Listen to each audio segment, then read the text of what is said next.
جی نہیں، میں بالکل پریشان نہیں تھی اور نہ ہی ان کا حال پوچھنے آئی ہوں، آپ مجھے زبردستی لے کر آئی ہیں۔ الیار کے طنز پر اس کا دل دکھا تھا، بنا سوچے سمجھے وہ بولا جو نہیں بولنا چاہیے تھا۔ نیلم نے بے ساختہ اپنی پیشانی پر ہاتھ مارا۔ اچھے سے جانتا ہوں، اسی لیے تو بھابھی سے کہہ رہا تھا، میری ممی کو تمہارے حال پوچھنے کی ضرورت بھی نہیں، تمہاری بے حسی دیکھ بھی لی میں نے۔ الیار بھی اسی کے انداز میں بول کر ٹرے سے سوپ لے کر نگار کے پاس بیٹھ گیا۔ فائق صاحب نے اپنی آنکھوں سے گلاسز ہٹا کر نگار کی طرف دیکھا، وہی پرانی چمک ان کے چہرے پر پھیل چکی تھی۔ لگتا ہے محبت کی آزمائش ضروری ہے، یہ سوچ کر وہ اپنی جگہ سے اٹھے تھے۔ بولنے کو تو بول دیا، مگر اب پچھتائے ہوئے سمین سر جھکا کر جانے کو مڑی تھی۔ اپنی اس طرح سے بولنے پر افسوس ہوا تھا، اور الیار کے طنز پر دل کے ٹکڑے کتنے جھوٹے ہوتے ہیں یہ بہلاوے کہ آپ کو چاہنے والا کبھی آپ کو ڈیگریڈ نہیں کرے گا۔ مگر اس نے سانس لے کر آنسوؤں کو بہنے سے روکا۔ سمین جا کر اپنا سامان تیار کرو، مبین تمہیں لینے آ رہا ہے، ابھی 1 گھنٹے میں تم اس گھر سے جا رہی ہو۔ اچانک سے فائق صاحب ایک فیصلہ کر کے کھڑے ہو گئے۔ ان کی آواز میں ایک طرح کا حکم تھا۔ الیار نے جھٹکے سے ان کی طرف دیکھا۔ سمین بھی اپنی جگہ کھڑی کی کھڑی رہ گئی۔ نیلم پریشان تھی اور نگار پرسکون ہو چکی تھی۔ کھڑی کیا ہو؟ میں نے کیا کہا؟ جاؤ اپنا سامان ریڈی کرو، یہاں تمہاری کسی کو ضرورت نہیں۔ آلریڈی سب یہاں ایک دوسرے کے لیے بہت سوٹیبل ہیں، یہاں ہمیشہ یہی ہوتا آیا، بس کردار بدل گئی۔ اس بار انہوں نے نگار کو دیکھ کر نہیں، الیار کو دیکھ کر یہ بات کی تھی۔ الیار پریشان ہو کر انہیں دیکھ رہا تھا۔ یہ کیسا فیصلہ لیا ہے انہوں نے؟ وہ بہت بے یقینی سے انہیں دیکھ رہا تھا۔ سمین کو بہت زور کا رونا آیا تھا، وہ تیزی سے وہاں سے نکل کر اپنے روم میں آئی تھی۔ روتے روتے وہ الماری کھول کر کھڑی ہو گئی، گالوں پر بہتے آنسوؤں کو صاف کرتے ہوئے وہ کپڑے نکال کر بیڈ پر رکھ رہی تھی۔ تو تم جا رہی ہو؟ کپڑے نکال کر ابھی بیگ میں رکھ ہی رہی تھی کہ الیار دروازے پر آ کر کھڑا ہو گیا۔ تو کیا کروں؟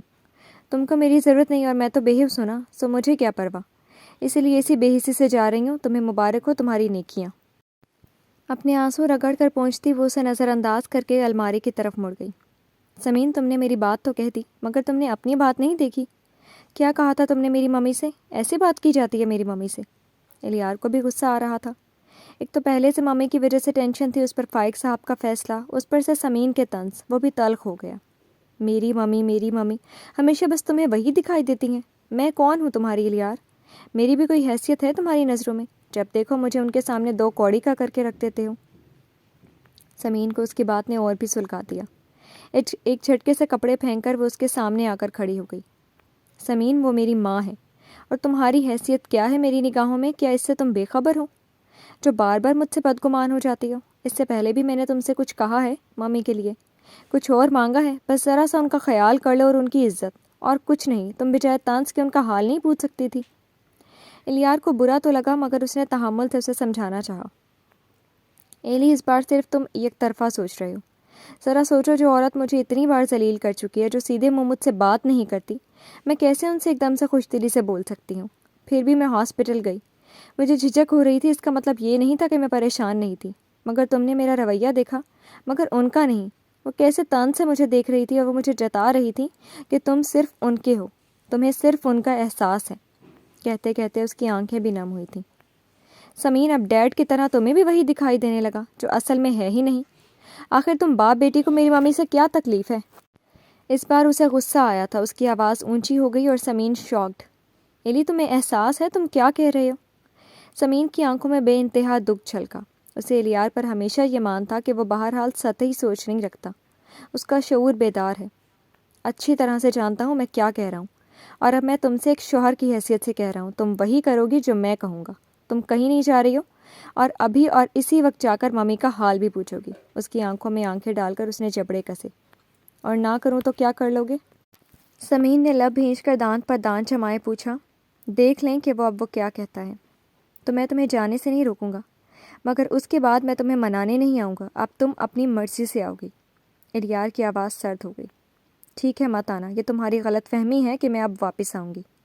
مسٹر الیار زین علی، مجھے اپنی خودداری بہت عزیز ہے، میں بحیثیت محبوب تمہارے لیے جان بھی دے دوں گی، مگر بحیثیت شوہر تمہاری کوئی بات نہیں مانوں گی کہ تم مجھے میری نظروں میں گراؤ۔ سمین اس کی آنکھوں میں دیکھتے ہوئے ایک ایک لفظ چبا چبا کر بولتی جھٹکے سے مڑ کر اپنا بیگ گھسیٹ کر روم سے نکلنے ہی لگی تھی کہ خاموشی سے سب سنتے الیار نے جاتی سمین کا بازو جارحیت سے جکڑ لیا۔ بحیثیت محبوبہ، تم نے میری نرمی کا بہت فائدہ اٹھا لیا، مگر آج سے اب بحیثیت میری بیوی ہوتے ہوئے اب تمہیں میرا ہر حکم ماننا ہوگا سمین الیار زین علی۔ وہ اسے ٹھنڈے ٹھار لہجے میں بول کر اسی بازو سے دبوچ کر روم سے باہر لے آیا تھا۔ سمین بیگ سمیت اس کے ساتھ گھسٹتی چلی آ رہی تھی۔ الیار چھوڑو مجھے، میں کوئی بات نہیں مانوں گی تمہاری۔ اسے نگار کے روم کی طرف بڑھتے دیکھ کر سمین غم و غصے سے چینخ پڑی۔ شٹ اپ، ایک لفظ بھی تمہارے منہ سے نکلا تو آج تھپڑ مارنے کا مجھے کوئی غم نہیں ہوگا۔ سمین ساکت ہو گئی۔ وہ اس کا الیار نہیں تھا، یہ صرف نگار کا بیٹا تھا۔ ویل ڈن، مجھے تم سے بھی یہی امید تھی۔ فائق صاحب کی طنزی آواز سن کر دونوں ایک ساتھ وہیں روم سے کچھ دوری پر کوریڈور میں ہی رک گئے تھے۔ الیار کی پیشانی پر بل پڑ گئے اور سمین کی آنکھیں بھر آئیں۔ وہ قدم قدم چلتے اس کی طرف آئے تھے اور انہوں نے الیار کی طرف دیکھتے ہوئے ایک ہی جھٹکے میں سمین کا بازو اس کی گرفت سے چھڑا کر اپنی سائڈ پر کھڑا کر دیا۔ آج تم نے دکھا دیا الیار، ہم مرد عشق کے دعووں میں کتنے نچلے ہوتے ہیں۔ عشق کرتے ہیں اور ایک ہی جھٹکے میں سارے عشق کو کنارے کر کے اپنے ہی عشق کو منہ چھپا کر رونے پر مجبور کر دیتے ہیں۔ ان کی آواز میں کتنے دکھ چھلکے تھے اسے الیار نے اچھے سے محسوس کیا تھا، مگر بس خاموشی سے انہیں دیکھ رہا تھا۔ مجھے تم پر بہت گمان تھا ایلی، اور اسی گمان نے مجھے سمین کو یہاں لانے پر مجبور کیا تھا، لیکن جب تک یہ گمان تھا سمین یہی تھی۔ مگر آج سارے گمان راکھ ہو گئے، ہم سب ہار گئے، میں، مبین، یہاں تک کہ تمہارا باپ زین بھی۔ وہ کیا کہہ رہے تھے سمین کو کچھ بھی سمجھ نہیں آ رہا تھا، بس ان کا دکھ بھرے چہرے نے رلا دیا۔ وہ روتے ہوئے خاموش کھڑے الیار کو شکایت سے دیکھ رہی تھی۔ میں نے کچھ غلط نہیں کیا ڈیڈ، نہ ہی مجھے اپنے عشق پر کوئی شک ہے۔ سمین کو جتنا چاہتا تھا اس سے زیادہ چاہتا ہوں، مگر میرے بھی کچھ اصول ہیں۔ رشتوں کو جتنی عزت دی جائے اتنی ہی محبتیں بڑھتی ہیں۔ یہ آپ کی تربیت ہے جو مجھے یہ سب کروا رہی ہے۔ آپ کیسے ہار گئے جب آپ نے مجھے سب کی عزت کرنی سکھائی؟ میری زندگی میں جو جگہ سمین کی ہے وہ ممی نہیں لے سکتی، اور جو جگہ ممی کی ہے وہ سمین نہیں لے سکتی۔ الیار ایک ایک لفظ پر زور دے کر بولتا بہت سنجیدہ تھا۔ فائق صاحب بس ہلکے سے مسکرائے تھے جیسے اس نے بچکانی سی بات کی ہو۔ اچھا، لیکن مجھے کیوں ایسا لگتا ہے کہ تم ہر بار نگار کو سمین پر ترجیح دیتے ہو؟ بلکہ مجھے چھوڑو، جب سب کو اپنی جگہ رکھا ہے تو ہر بار سمین کو کیوں لگتا ہے کہ تم اسے ڈی گریڈ کر دیتے ہو ممی کے سامنے؟ اسے ہی کیوں تم معافی مانگنے پر مجبور کرتے ہو، اور ابھی بھی اسی طرح اسے گھسیٹ کر نگار کے سامنے لے جانا چاہتے ہو؟ کیوں الیار، کیوں؟ اس بار انہوں نے بھرپور طنز کیا تھا۔ اس بار روتی آنکھوں اور غمگین نظر آتی سمین کی طرف بھی دیکھا۔ وہ اپنی آنکھوں میں شکوے لیے الیار کو ہی دیکھ رہی تھی۔ کیونکہ سمین نے مجھے سمجھنے کی کبھی کوشش ہی نہیں کی ہے۔ وہ نادان ہے اور نادانی میں بار بار ہر جگہ مجھے اور خود کو مصیبت میں کھڑا کر دیتی ہے۔ سچویشن کیا ہے، کیا کرنا چاہیے، اس نے سمجھنے کی کبھی کوشش ہی نہیں کی ہے۔ وہ سنجیدگی سے جو بھی بولا تھا فائق صاحب لاجواب ہوئے تھے، مگر سمین بھڑک گئی۔ میں سمجھنے کی کوشش نہیں کرتی یا تم یہ کام کرتے ہو؟ میں نادان سے ہی، کیونکہ تمہاری جیسے مکاری مجھے نہیں آتی۔ وہی پرانی بلا سوچے سمجھے بولنے کی عادت۔ الیار کا دماغ پہلے سے خراب تھا اور خراب ہوا تھا۔ مجھے مکار کہنے سے پہلے جاؤ، پہلے بولنے کی تمیز سیکھو تم، پھر مجھ سے بات کرنا۔ اتنا کڑوا لہجہ؟ سمین سر سے پیر تک بھڑک گئی۔ تم سے بات کرنا تو دور، تمہاری شکل بھی دیکھنا نہیں مجھے۔ ابھی تک تو ان کے کہنے پر جا رہی تھی، اب اپنی مرضی سے جا رہی ہوں مسٹر الیار، اور تم روکو یا نہ روکو مجھے، منانے آؤ یا نہ آؤ، میں تمہارے پاس اب کبھی نہیں آؤں گی۔ زہر بھری نگاہوں سے اسے دیکھتے ہوئے مڑ کر اپنے بیگ تک گئی تھی اور پھر گھسیٹ کر بیگ کا ہینڈل تھام لیا۔ تو یہ تمہارا آخری فیصلہ ہے؟ الیار لگاتار اس کا چہرہ دیکھتے ہوئے پوری سنجیدگی سے بولا۔ ہاں، آخری اور اٹل فیصلہ ہے میرا۔ میں بہت بے عزت ہو گئی اس گھر میں۔ کیا ملا ہے مجھے تمہارے ساتھ رہ کر؟ ہر روز ایک نئی ٹینشن، ہر روز ایک نیا دکھ۔ سمین غصے میں ہمیشہ سب بھول جاتی تھی، اس کا غصہ ایسا ہی تھا۔ الیار نے اس بار افسوس سے اسے دیکھا، جو ہمیشہ بدگمان نہ ہونے کا وعدہ کر کے بھول جاتی ہے۔ اسے بھی غصہ چڑھا تھا۔ ان کے جھگڑے سے اب ملازمین تک کو خبر ہو گئی تھی۔ ضرور نگار بھی سن رہی ہوگی، فائق صاحب دل میں سوچتے ہوئے مشکل سے برداشت کر رہے تھے۔ اوکے، جاؤ، بہت شوق سے جاؤ، میں بھی تھک گیا ہوں اس روز روز کے تمہارے ڈرامے سے۔ روز ایک نیا جھگڑا لے کر کھڑی ہو جاتی ہو۔ وہ اس پر چٹک کر بولا تھا۔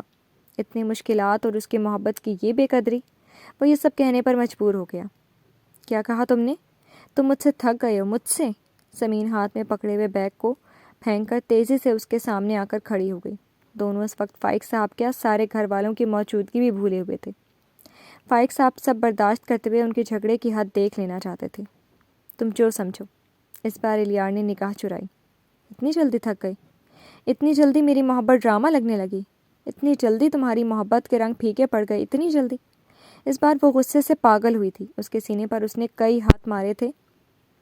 الیار ہونٹ پھینچے اسے روتے ہوئے اور خود کو مارتے دیکھ رہا تھا۔ بس ایسی ہے تمہاری محبت الیار، یہی ہے تمہاری محبت؟ تھک کر خود ہی وہ دور ہو کر بری طرح سے روئی تھی۔ سمین، اس بار فائق صاحب گہری سانس لے کر آگے بڑھے تھے۔ اس کے سر پر ہاتھ رکھ کر انہوں نے اسے تسلی دینی چاہی۔ اس وقت سمین کو کسی ہمدرد کی ضرورت تھی، اس لیے وہ ان کے گلے سے لگی تھی۔ فائق صاحب جیسے منجمد ہو گئے۔ اپنے سے لگی بلکتی سمین کو انہوں نے تعجب سے دیکھا، البتہ الیار اسی طرح سے کھڑا رہا تھا۔ نہ جانے کیا ہو گیا تھا اسے، نہ اس کے چہرے پر کوئی نرمی آئی تھی، نہ ہی اس کی آنکھوں کے تاثرات بدلے۔ فائق صاحب کو اس بار الیار پر افسوس کے ساتھ غصہ بھی آیا تھا۔ سمین چلو میں تمہیں چھوڑ آؤں اور رونا بند کرو، ابھی تمہارا باپ زندہ ہے، انہوں نے سمین کے سر پر تھپکتے ہوئے بہت ہی تلخی سے کہا تھا۔ الیار اس بار تلخی سے ہنسا تھا۔ آج باپ بیٹی کو ان کا پیار مل گیا تو بیٹی کو میری محبت کی میری ضرورت ہی نہیں رہی۔ سمین ایک جھٹکے سے فائق صاحب سے الگ ہو کر الیار کو دیکھنے لگی۔ ایلی، یہ کس لہجے میں بات کر رہے ہو؟ کیا مطلب ہے تمہاری اس بات کا؟ فائق صاحب کو پہلی بار الیار کا لہجہ برا لگا تھا۔ اور کس لہجے میں بات کروں ڈیڈ؟ آج آپ نے دکھا دیا کہ اگر اپنے سگے پر کوئی آنچ آ جائے نا تو دل تڑپ اٹھتا ہے۔ ممی صحیح کہتی ہیں کہ جب موقع آئے گا نا تو آپ اپنی بیٹی کا ہی ساتھ دیں گے، اور میں آج سمجھ گیا، اپنی اولاد اپنی ہوتی ہے اور غیر کی اولاد غیر۔ وہ اس طرح بولا تھا کہ فائق صاحب کا رنگ سفید پڑ گیا۔ پہلی بار ان کے چہرے کا رنگ ایسا متغیر ہوا تھا۔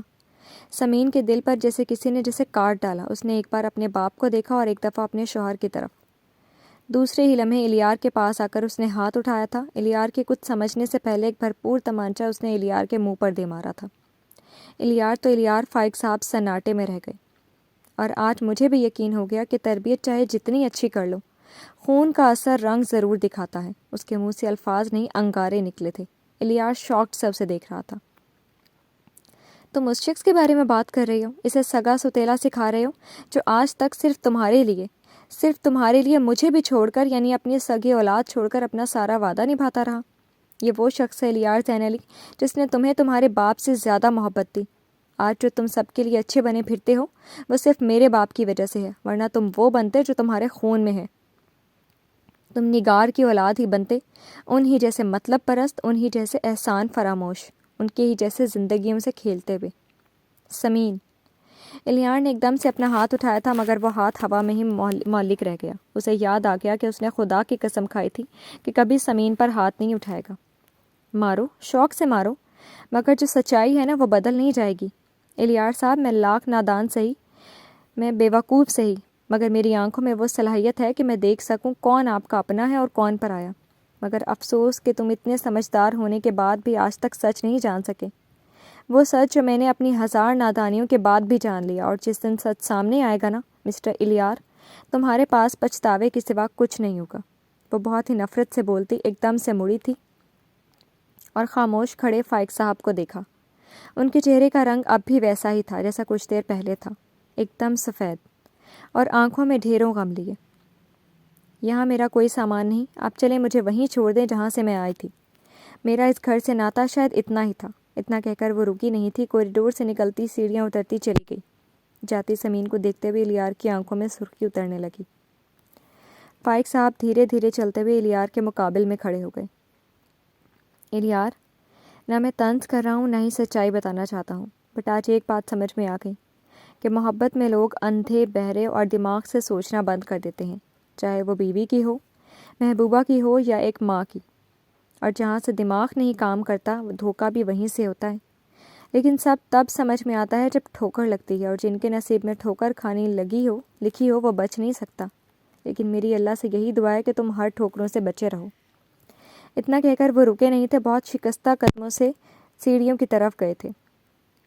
ابھی الیار تنہا تھا، کوریڈور میں بالکل تنہا۔ کتنے لمحے ایسے ہی گزرے، وہ پتھر بنا وہاں کھڑا رہا، ایسا لگ رہا تھا جیسے اب وہ کبھی یہاں سے ہل نہیں پائے گا۔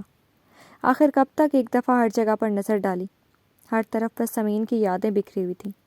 ابھی 2 دن پہلے ہی تو وہ اسے یہاں سے محبت سے اٹھا کر روم تک لے کر گیا تھا، اور آج یہیں سے وہ اسے اس کی محبت سمیت ٹھکرا کر جا چکی تھی۔ ہمیشہ کی طرح آزمائش مجھے ہی دینی پڑتی ہے۔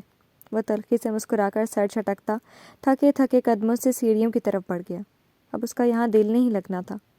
وہ کچھ دیر کے لیے ہی صحیح فرار چاہتا تھا۔ ایسا لگ رہا تھا ذہن کے ساتھ ساتھ دل بھی خالی ہو چکا تھا۔ وہ اسی خالی ذہن اور خالی دل کے ساتھ اپنی کار لے کر بنگلے سے ہی نکل گیا۔